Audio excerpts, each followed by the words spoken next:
Camaro sales are failing! Camaro's gonna go out of production again. Mustang is eating Camaro's lunch. The Challenger is even beating the Camaro in sales. No one wants a Camaro.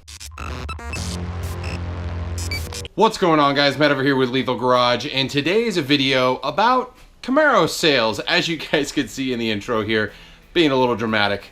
But there's a great article that just came across. If you want more details, it's down below. But it points out some factual statements.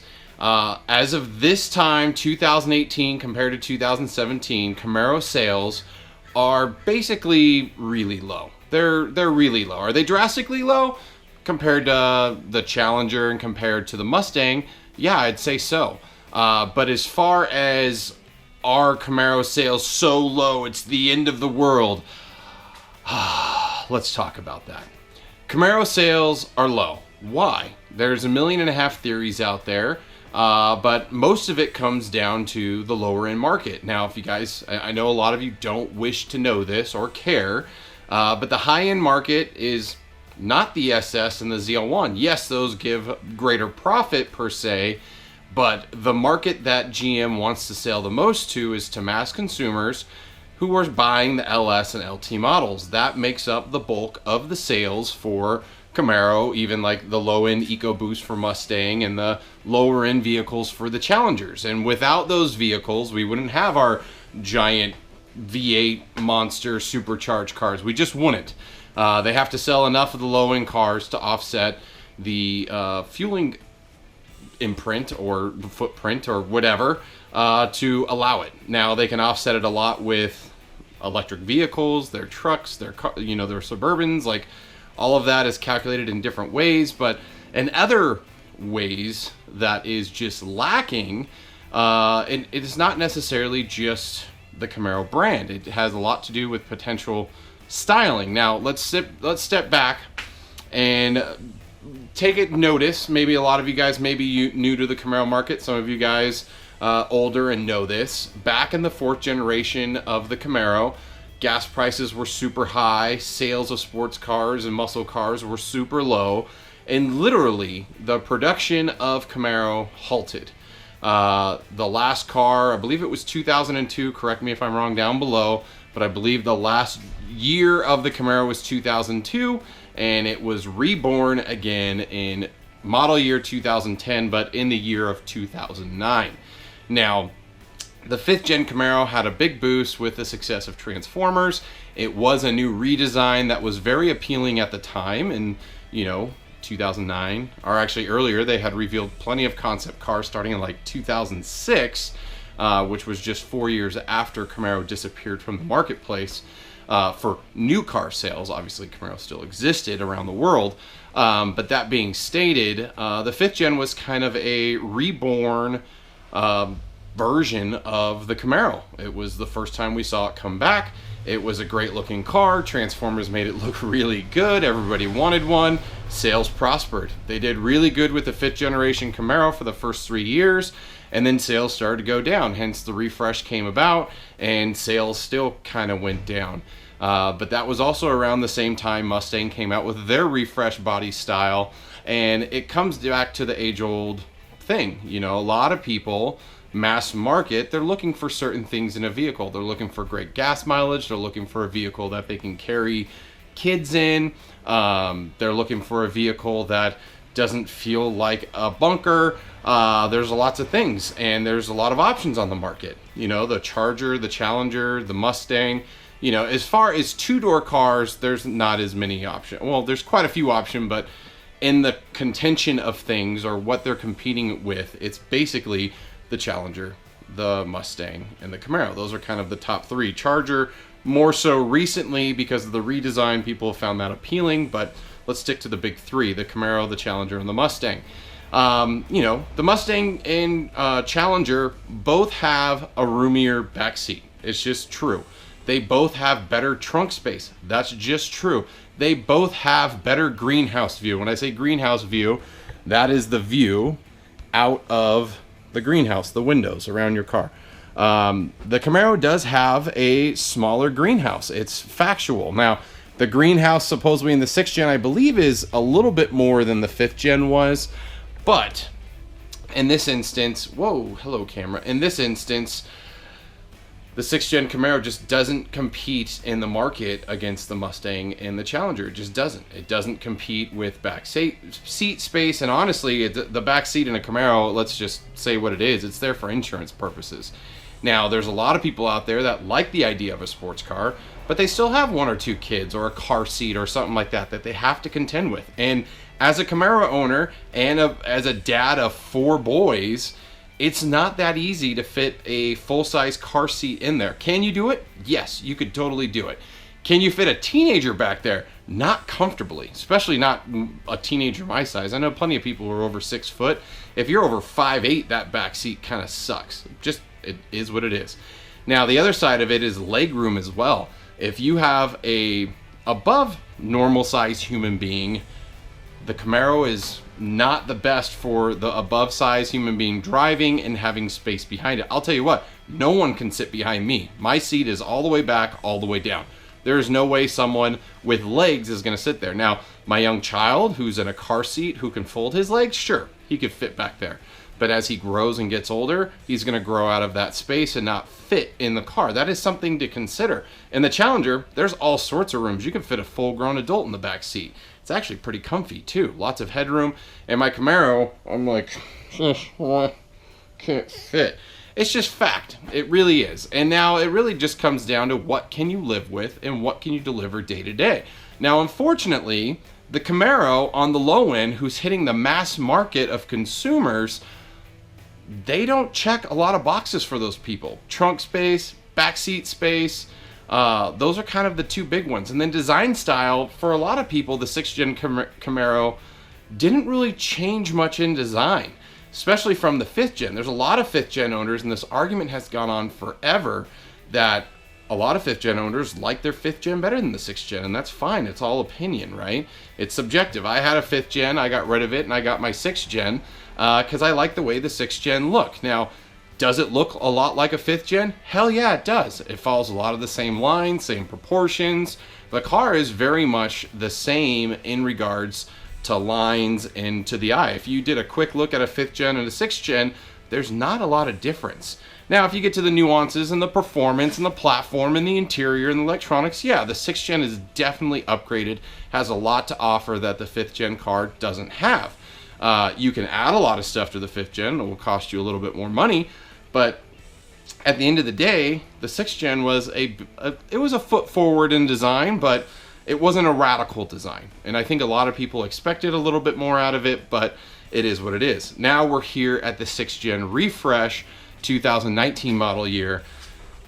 It's hard to say, and stick with me here, guys, because there's a lot of people that feel different ways on this. There's a lot of people that the design has grown, but when GM revealed the LT and the SS design, there was, maybe it was backlash. Maybe let's just call it what it is. There was a lot of backlash around the design of the SS. A lot of it revolved around the new hood design with the insert, the bow tie being in the bumper and not the grille, and a couple other things. But overall, there was just, the SS didn't look as good as the current one. Now, looking at pictures of the current SS versus the new SS, I could see where GM has definitely improved things. Even seeing the car in person when I was at Camaro Fest, I do think the SS is a nice looking car, and the features that they've added are a nice bonus. Now, is it enough to really differentiate the car to the mass market? I still don't think so. Now, will the car appeal to the mass market? Now, this is a tough one because most of you guys here that follow me, or most of the people on the forums, or most of the people commenting where we frequent most, are core car enthusiasts, people who live and breathe cars every single day. And so it kind of looks like there's a huge knee-jerk reaction in a way to the vehicle. Now, I think the SS doesn't look as good as the current SS. I still think the ZL1 looks amazing, and I think the new LT front end is not terrible. I'm not going to say I love it, but I'm not going to say I hate it. It's like right in the middle. Taillights with people seem to go 50-50, but again, that's the enthusiast market. Now, GM seems to be targeting the mass market with this refresh. They really are. And the stuff that they targeted for us, the supercar enthusiasts, they're like the little adjustments here and there. And I think they did well with those things, like adding the 10-speed transmission to the car. I don't think that's a mass market play per se. It's an MPG, which we already know the MPG didn't really increase. It actually decreased on the cars.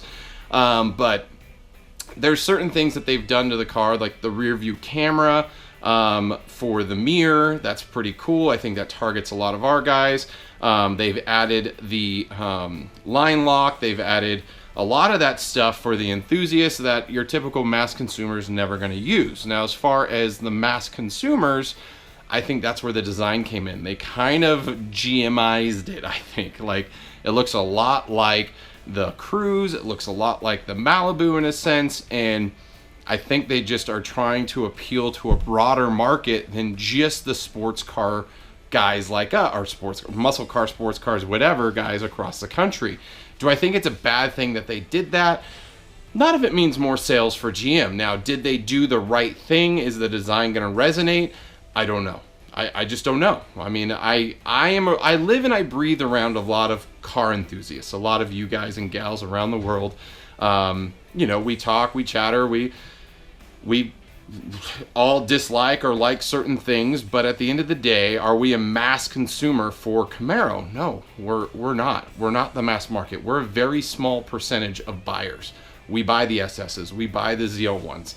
Not many of you guys are driving the LTs, and if you are, you bought them for reasons that I've outlined, for better gas mileage, for maybe your savings up to get to the next step. So you leased a lower end car, so at least you're still in a Camaro, even though it's not the package you want. There's a lot of things that an enthusiast guy or gal will go for versus a mass market. And I think time will tell, 2019 sales will truly tell how they do. I think the other side of it is I don't think GM did the greatest job in the world marketing the 6th gen Camaro. I saw far more Charger, Challenger, and Mustang commercials across the board than I did Camaro commercials. And most of the Camaro commercials were tied to larger marketing campaigns that GM was doing, where it looped in the car to a Silverado sale or Find New Roads tour or anything like that. I had seen some publications where they gave away a car at, you know, baseball games or etc., or they had cars at events and shows, but a lot of the things that they participated in, again, targeted the core enthusiasts. I never really saw the marketing campaigns that were targeting the mass market, whether it was on TV, whether it was on anything. The only one commercial I did see, and that was the one that the West Coast Camaro guys did, and even then, I only saw it on Instagram because I follow a lot of the West Coast Camaros people. I never saw it anywhere else. I never saw it publicly. I never saw it anywhere else. Now, does that mean that they didn't air these commercials in other places? Sure. Maybe I just didn't see them. Maybe because I'm the core enthusiast, they didn't target me because I don't watch the Better Home food channels or the Wake Up San Francisco news crap. Like, that's just me. So, but I've heard from a lot of people. I just don't see the marketing. I don't see the car. I didn't realize this car had that. I didn't realize this car had this. Like, I do marketing for a living. That's what I've been doing for quite a few years, working with community, working with marketing. And I like tracking that stuff. You can even tell on Camaro6.com early on, I was following all their marketing campaigns and everything that they did. There's a thread there in the Camaro 6 section where I tracked all the dates that stuff got revealed and did, press events, everything. And it was interesting to see the stuff that they did and didn't do, like the low-hanging fruit. But it could be just a strained campaign, not enough money, had to choose. You know, I get it. I get it. You know, they can only target so many things. They don't have unlimited slush fund. You know, they have projections and goals. Hopefully they hit them. And then they had so many dollars to market that. And I get it. So all that being stated, Mustang is killing it. They are selling a ton of cars. Now, most of them are EcoBoosts. They are. They're the low-end model. As much as we want to think they're the SS, as much as we want to think they're the GT or the GT350, those cars are very limited. And honestly, I see around town, I see tons of the EcoBoosts. Tons of them. Same with the Challenger. It's very rare I come rolling up next to a Hellcat or a 392 or a TA or any of those models. I usually see the base model Challengers cruising around. It's really only the car shows that I see the higher ones show up. And very seldom do I see a GT350 or a Hellcat around even more so, the only Demon I've seen in person, there was one red one that showed up to a car show, and obviously John at ZL1 Add-ons, he's got one the same color as my truck. Those are the only two I've seen in person, and that red one has also been at the direct strip at Famoso when I was up there. So, yeah, but I'm going, I don't want to say I'm going in tangents because I'm talking about a lot of stuff, but it's just interesting to see the crazy knee-jerk reaction and how the Ford community and Mopar community is like, oh, Camaro's dying, no one wants a Camaro, piece of crap, blah, blah, blah, blah. You know, at the end of the day, a lot of people will complain about cars and problems. There is no car on the market that is immune to problems. And it's funny because I know a lot of Mustang guys and I know a lot of Mopar guys, and it's funny how the conversations they have among each other talk about their cars and the issues they may be having or some of the things they've just recently solved, whereas when they're around other Camaro or Mopar guys, it's the other way around. It's your car sucks and mine's faster and blah, blah, blah, blah, blah.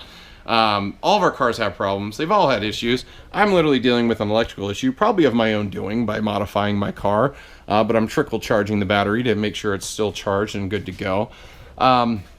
And it's funny because a lot of you guys have recently commented because you've seen Jay's 2 cents in my videos, but he actually literally commented on the exact same thing. And it was around someone's like, oh, you shouldn't have got a Chevy. It's a piece of crap. It's going to break, blah, blah, blah, blah, blah. It's like, dude, they all have problems. They all have recalls. They all are piles of junk. We just attach ourselves to them because we love certain brands. We're brand loyalists. We truly are. And you know, at the end of the day, I like all three. I like Mustang, I like Challenger, I like Camaro. And it doesn't hurt my feelings if anybody hates my car or the brand that I like to drive. I drive a Camaro. I have a Dodge truck and a Suburban. I'm as mixed up as it can be, and there's a lot of people out there that are mad at me for that. It's kind of funny at the end of the day, but it is what it is. The only thing that we can hope is, you know, the 6th gen Camaro for GM, and looking at their balance sheets and stuff like that, it is a profitable platform. It makes them a lot of money. You know, they're making well over $2 billion a year in sales on the car, and that being stated, that's not no money. Now, can they be making more money on other models elsewhere by putting their attention elsewhere? Maybe. Will the Camaro go away? I don't know. What if there's not a 7th gen Camaro? I've brought this up a couple times. And a lot of it has stemmed from the uneasiness I've seen to have gotten from people who work at GM and wanting to talk about the potential future of the car and the sales. You know, what if the sales are too low? What if GM says, you know what, Camaro's not cutting it. We're gonna let that brand loose once again. It will be a sad day if that happens. But, you know, you have to kind of think about it all. So either or, let me know what you guys think. I've talked about a lot of stuff. I love having the conversation in the comments. I do try to respond to everybody. So if you guys have thoughts, comments, anything you want to share down below, the facts are the facts. Camaro sales are low. It is still a profitable platform for GM, but they're not selling as many units as they could have. And there's a lot of things they're trying to do to overcome that, such as breaking apart the LT models across 3 models, still having the, you know, 1, 2, and 3 LTs, and then the LS models. So giving people more options. We'll see. We'll see if that helps. We'll see if the design refresh helps. If it doesn't, I see a mid-cycle refresh coming, or worst case scenario, Camaro disappears again. And that will be a very sad day if that happens. So, yeah. So hopefully designers and engineers, I don't know how much you guys care about the platform. I'm assuming you do because you like your jobs or you don't want to go work on minivans. But do us proud. Do us proud. We want to see Camaro succeed, and we will buy a product that looks amazing. I know a lot of enthusiasts, it's growing on them, but they're not the biggest fans of the new SS, unfortunately. So, all that being said, thanks for checking out this video, guys. Again, comment below if you have anything. Also, make sure to subscribe, support the channel. Lots of videos, content, build stuff. The Lethal Camaro, it's coming along good. Going for 1,000 horsepower. Yep, you heard it here first. We're going for 1,000 horsepower. Why? Because I suck at driving it, and we're just going to go for really big numbers. I'm trying to fix all of that. So, going racing just about every other weekend now, and we'll continue to do so, and dialing in the car, making it better. So, until next time, guys, thanks for checking out this content and the channel, and I hope to see you on the road.